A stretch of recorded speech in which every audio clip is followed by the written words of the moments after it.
hangat di luar sekarang ini tentang soal MP Ponteng Parlimen. Lebih hangat apabila speaker sendiri mengeluarkan statement di luar sana, bukan dalam Dewan.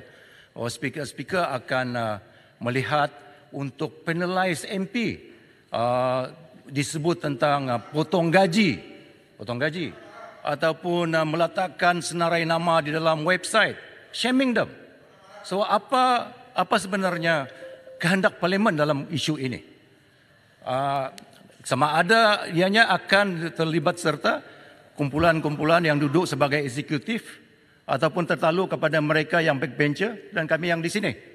Karena kalau dilihat attendance, dia tidak boleh ada segregation of MPs di kalangan eksekutif dan juga backbencher dan pembangkang.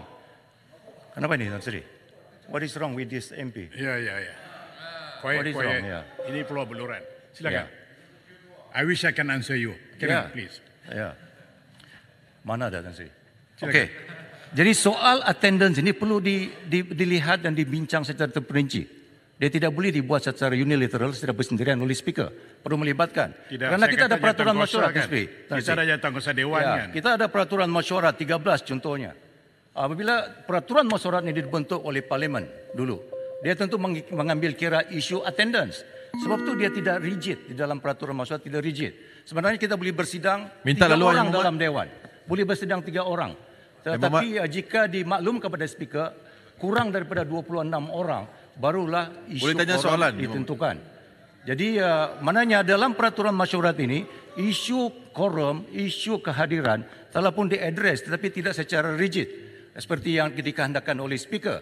Sama ada speaker ingin mainkan peranan sebagai saya tak tahu bagaimana speaker melihat kehadiran ini. Boleh tanya mana Pago, mana Marang. Wait. You want full attendance in the Dewan every time Dewan bersidang?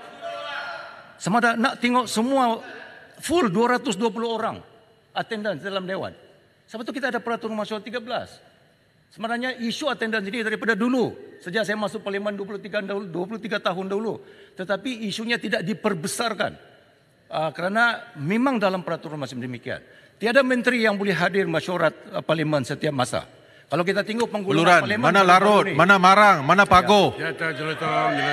Kalau kita tengok penggulungan menteri baru-baru ini, 3 orang menteri campur seorang menteri yang belum dilantik tidak hadir menggulung Parlimen pada peringkat dasar bajet baru-baru ini.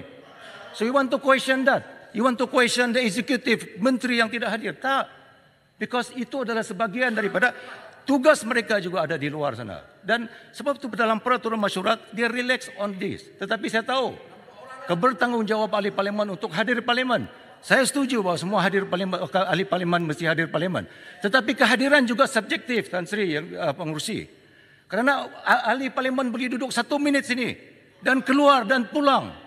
Juga dia consider sebagai hadir dalam Dewan.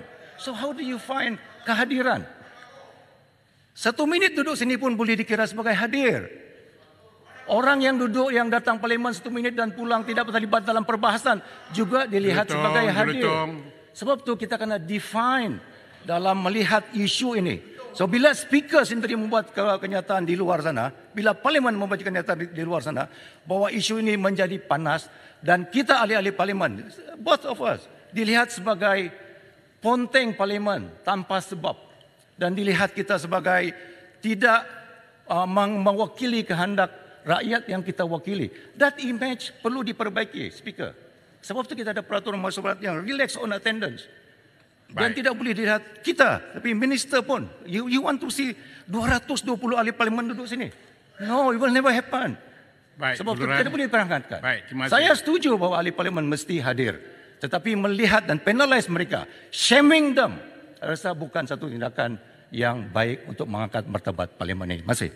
Baik, saya terpaksa respon kepada beluran. Saya berucap menteri akan respon. Baik. Ya. Sebab saya akan sebut gini beluran. Yang pertama sekali perkataan shaming was wrong. I never intend to shame. Yang kedua, saya menjawab bahawa ahli Parlimen ada komitmen lain. Tak semestinya mereka pasti ada di sini. Tak semestinya baca report tu betul-betul. Tidak semestinya semua ahli parlimen harus ada di sini kerana mereka ada tugas lain. Namun pun begitu, apapun juga cadangan akan dibawa ke jawatankuasa peraturan mesyuarat. I'm very clear of that. So I don't mean to shame you. I know. I do not mean to shame you, sir. Sebab tu saya kata, bila statement itu dibuat oleh speaker di luar sana, public interpret lain. You kena baca Public entirety. interpret lain. I know, Right. I understand that. I see that 10 years. Saya tahu. Saya Tetapi tidak sebab tu ada- public interpret because it comes from the speaker of the house. Yeah. Saya tidak ada kuasa untuk berdebat. Jadi saya jemput sekarang Tan Sri Speaker, bayan baru. Tan Sri Speaker, sekejap. Sebelum Tan Sri Speaker teruskan, saya sebenarnya nak bertanya mengenai usul merujuk ahli parlimen langkawi ke jawatankuasa hak dan kebebasan parlimen. Saya nak mahukan. Setelah saya dah terima. Dan saya akan beri jawapan kemudian. Bila ya? Oh, tak boleh tanya lagi itulah. Baik, saya jemput bayan baru. Tan Sri Speaker, saya minta maaf. Di peraturan mesyuarat ke apa? Peraturan mesyuarat. Berapa tu? Peraturan mesyuarat berapa? Peraturan mesyuarat 36. 36 berapa dah? 36.6. Saya merujuk kepada kenyataan Yang Berhormat Beluran. Saya terpaksa bangun untuk mempertahankan Tan Sri Speaker sekali lagi. Kerana dalam ucapan ini perkara serius, jangan main-main. Beluran telah membuat kenyataan-kenyataan, membuat sangkaan jahat terhadap Tan Sri Speaker. Tan Sri Speaker bukan berada dalam keadaan untuk mempertahankan diri. Tan Sri Speaker memang kata betul, bukan dalam keadaan untuk berdebat. Tapi Beluran kena baca dulu intipati berita yang telah disiarkan, bukan menghentam saja.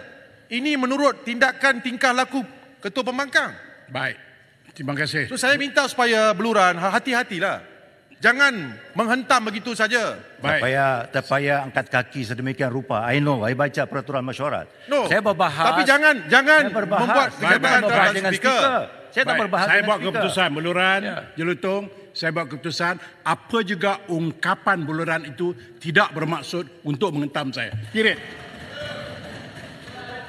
Baik, silakan. Tan Sri Speaker. Bayan baru. Tan Sri Speaker, baru. 36.6. Saya nak dapat penjelasan daripada Tan Sri Speaker sebab disebut seseorang ahli tidak boleh mengeluarkan sangkaan jahat ke atas siapa-siapa yang lain. Siapa-siapa ahli yang lain. Adakah Tan Sri Speaker ahli? Saya rasa tak. Ahli ni di antara semua members of parliament. So, salah lah tu guna. Baik. Tan Sri Speaker pun ahli juga dalam Dewan. Case close. Saya ingat saya dah buat keputusan. Saya sebut sekali lagi. Duduk pendang. Beluran tidak bermaksud. Period. Tidak bermaksud untuk memalukan saya. Tidak bermaksud untuk menghina saya. Period.